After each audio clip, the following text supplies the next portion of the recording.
We're going to move on to our second talk today. Dr. Shireen Loi is going to talk about data from the PANACEA trial. She's an associate professor at Peter MacCallum Cancer Centre in Melbourne, Australia. The study she will present is a phase 1b/2 study evaluating safety and efficacy of pembrolizumab and trastuzumab in patients with trastuzumab-resistant HER2-positive metastatic breast cancer. Good afternoon, everyone. Thank you for the opportunity to present today on behalf of my co-authors and the International Breast Cancer Study Group. This is the first data in HER2-positive breast cancer of checkpoint inhibition in combination with trastuzumab in trastuzumab-resistant patients. PANACEA study was coordinated by the International Breast Cancer Group with financial support from Merck.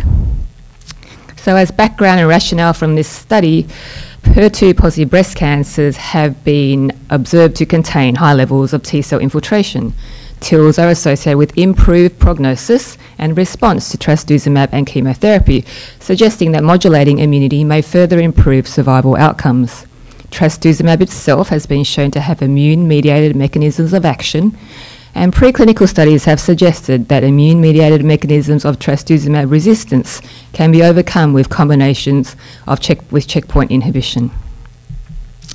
So this is the design of the PANACEA study. It was a single-arm study with 2 cohorts, PD-L1 positive and PD-L1 negative. Patients were required to have centrally confirmed HER2, excellent performance status, a tumour biopsy less than 1 year prior to study entry, measurable disease by RECIST. There was no limit on prior systemic therapy, but patients must have had documented progression on prior trastuzumab or T-DM1. The phase 1b evaluated 2 doses of pembrolizumab with trastuzumab standard dosing Q3 weekly, but the phase 2 component evaluated pembrolizumab at standard 200 milligrams Q3 weekly with trastuzumab. Patients were followed and treated until progression, toxicity, withdrawal, investigator discretion, or for a maximum of 2 years. These were the objectives of the study: to evaluate the safety and efficacy of the drug combination in patients with PD-L1 expressing HER2-positive trastuzumab-resistant advanced breast cancer. The secondary endpoint was to evaluate the safety and efficacy of the drug combination in patients with PD-L1 negative HER2-positive trastuzumab-resistant advanced breast cancer, and our main exploratory objective was to explore the efficacy associations with baseline TIL levels. These are the study assessments. All patients underwent central screening of HER2, estrogen receptor status, as well as percentage stromal TIL infiltration on H&E slides using our predefined and published method. PD-L1 status was assessed centrally by Merck Laboratories. The positive cutoff for PD-L1 was predefined. These are the statistical considerations. In the PD-L1 positive cohort, the phase 1b was conducted using a standard 3+3 dose escalation. In the phase 2 component, the primary endpoint was objective response by RECIST. We used a Simon 2-stage design with 85% power to reject the null hypothesis. For this, 6 or more objective responses were required to be observed. Secondary endpoints were the standard other secondary efficacy measures, and the PD-L1 negative cohort was a single-stage design simply to investigate if there was a signal worth investigating in this cohort. This is the enrollment and disposition. At time of reporting, there's a median follow-up of 30.6 months. 146 patients were screened from 11 sites in 5 countries. Of these, 68 or 53.5% were PD-L1 positive. We enrolled 58 into the PD-L1 positive cohort and 12 into the PD-L1 negative cohort. At time of reporting, 3 patients remain on treatment and the majority discontinued due to progressive disease. So these are the baseline characteristics of the 2 PD-L1 positive and negative cohorts. I'll just highlight that in the PD-L1 positive cohort, these patients were numerically younger and there was a higher frequency of ER negative disease. All patients received prior trastuzumab. Majority of patients received at least 1 other anti-HER2 therapy, most of this being T-DM1, and around 1/3 also received pertuzumab. 100% received prior anthracycline and taxane, and the median time from diagnosis of metastatic disease to study enrollment was 40 months. So these are the most common adverse events reported on this study. The most common was fatigue of low grade, as expected. There were no cardiac events reported, and there were no DLTs in the phase 1b. With regards to the immune-related AEs, 11 patients, or 19%, experienced an immune-related AE of any grade. 6 patients, this was grade 3 or higher, and 4 discontinued due to an immune-related AE. The most common immune-related AEs were thyroid dysfunction and pneumonitis. These frequencies are consistent with what has been reported in other solid tumour types with pembrolizumab.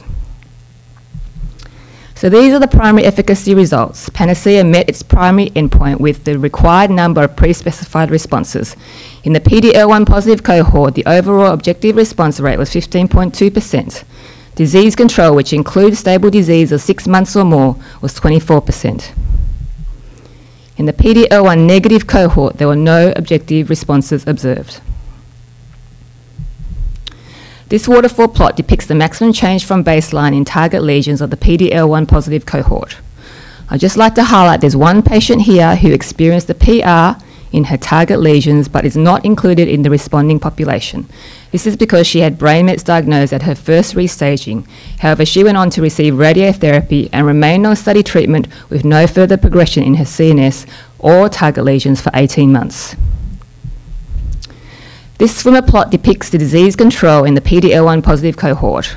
As you can see up the top, for those patients that experienced an objective response or stable disease, these patients experienced durable disease control with the median duration of 11.1 months. 5 patients continue at time of reporting with no progression. Of these, 3 of them have completed 2 years of pembrolizumab. These are the PFS and overall survival Kaplan-Meier estimates, with the PD-L1 positive cohort shown in red. As you can see, there's a tantalizing suggestion of a tail on the curve, more impressive in the overall survival Kaplan-Meier estimate for the PD-L1 positive cohort. Obviously, this requires further follow-up and the numbers are small. With regards to our main exploratory endpoint and stromal TIL evaluation, we observed that the median level of TIL infiltration in the metastatic lesion was 1%. This is 20 times less than what we observe in primary HER2-positive breast cancers. However, we did notice a significantly higher TIL level in the PD-L1 positive cohort, and also a significantly higher TIL level in patients who achieved an objective response, as shown here, as well as also those that achieved disease control. So higher TIL levels are associated with increased chance of response. We then went on to try and identify a TIL cutoff that could enrich the population for responders. This has been done in other solid tumour types, and we found that a TIL level as little as 5% could indeed predict for a high response rate. These are the purple bars there for patients who had a TIL level greater than 5%. This is 41% of the PD-L1 positive population, and the objective response rate for this group is 39%. And for those that achieve disease control, 47%, so this includes stable disease for greater than 6 months. A level of 5% provides high sensitivity, high negative predictive value, and potentially high reproducibility amongst pathologists. So in conclusion, the PANACEA study of pembrolizumab with trastuzumab in trastuzumab-resistant HER2-positive breast cancer met its primary endpoint in the PD-L1 positive cohort. There were no responses observed in the PD-L1 negative cohort. Stromal TIL levels in the metastatic lesion was associated with responders, and a TIL level greater than 5% could enrich this cohort for a higher response rate. And for responders, this combination offers durable control without chemotherapy. So I'll just say that metastatic HER2-positive breast cancer in this setting is poorly immunogenic, as evidenced by the majority of patients having low TILs in their metastatic lesions. Saying that, however, we did observe a high response rate in this study as compared to the equivalent triple-negative breast cancer studied in KEYNOTE-86. Future directions in immuno-oncology and metastatic HER2-positive disease should focus on combinations with effective anti-HER2 therapy, particularly in low TIL patients. And I'd like to thank finally the patients and their families, the site PIs and staff in the 11 participating sites, Breast International Group, as well as Merck for their study support. Thank you. Take questions. So when you look at the HER2 negative studies that were conducted, PD-L1 expression really, I mean, it increased a tiny little bit response rate in most of the studies, but was not a marker that was decided upon that was critical for studies. What do you think the difference is between that and the HER2 positive subset? So I think First up, there are technical issues with the PD-L1 assay, and we find that patients with high TILs or immune infiltration usually have high levels of PD-L1 expression on their TIL. So I think that PD-L1 can be expressed on the tumour as well as the TIL, and it certainly seems to be the TIL infiltrate that probably enriches for responders to a PD-1 checkpoint inhibitor on its own, or in this case with trastuzumab. Yes. Hi, Liam Davenport from Medscape. Just wanted to get a sort of sense of what proportion of patients in the clinic are going to benefit, could benefit from this. So I think this cohort was, so obviously this cohort was proof of concept, and we showed in the advanced setting, not only in HER2 but in triple-negative breast cancer, that by the time you get to an advanced stage and after multiple lines of treatment, you actually have low levels of T-cell infiltrate in your metastatic lesion. For whatever reason, tumour burden, immunosuppression, multiple lines of treatment. So that all reduces your chance of responding to pembrolizumab, for example, as monotherapy. We don't know yet if chemotherapy in addition to pembrolizumab could change that tumour microenvironment, but certainly I think the earlier lines you go, the more chance you're going to have of existing effective anti-tumour immunity that can be reactivated with the addition of pembrolizumab. But however, as you can see, there are some patients that still maintain a degree of anti-tumour immunity even after many lines of treatment that can still experience durable benefit from this treatment. And it seems one of the things that is unique about the study is the fact that we are beginning to identify a subset of patients within a subset that we already test, such as HER2 positive, that may benefit more from immunotherapy compared to others. With the triple-negative patient population, we're still struggling to find that subset, and all of the studies that are now being done are looking at all triple-negative breast cancer patients. With this, you can take the HER2 positives and start looking at TILs and start looking at PD-L1 expression instead of all of the HER2 positive patients. Very important. Wayne Kusner from Oncoletter. Is it possible you could have enhanced the response by priming the immune system with radiation before you had given this? I mean, I think there's lots of hypothetical ways that we could do that now. In HER2, it's very clear that HER2 oncogenic signaling is the driver. So I think targeting HER2 potently will also help relieve tumour-mediated immunosuppression. So I think in this particular context, targeting HER2 well is the key. Whether you need the addition of a little bit of chemo or some radiation, I think that all needs to be studied, but certainly here we have a clear driver of tumour-mediated immunosuppression. Lynn Peterson with Trends in Medicine. So when your PD-L1 negatives, where you had no response, it was only 12 patients, so can you really, in all the other PD-L1 studies, L1 expression has not been able to exclude patients from benefit? And are you suggesting that this does exclude them?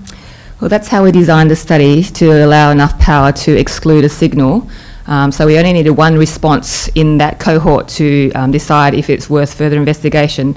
But this cohort, PD-L1 negative patients, also had 0 TIL. So I think if you're going to give someone pembrolizumab, you need to have an active T-cell infiltrate. Otherwise, you really have no chance at all of responding.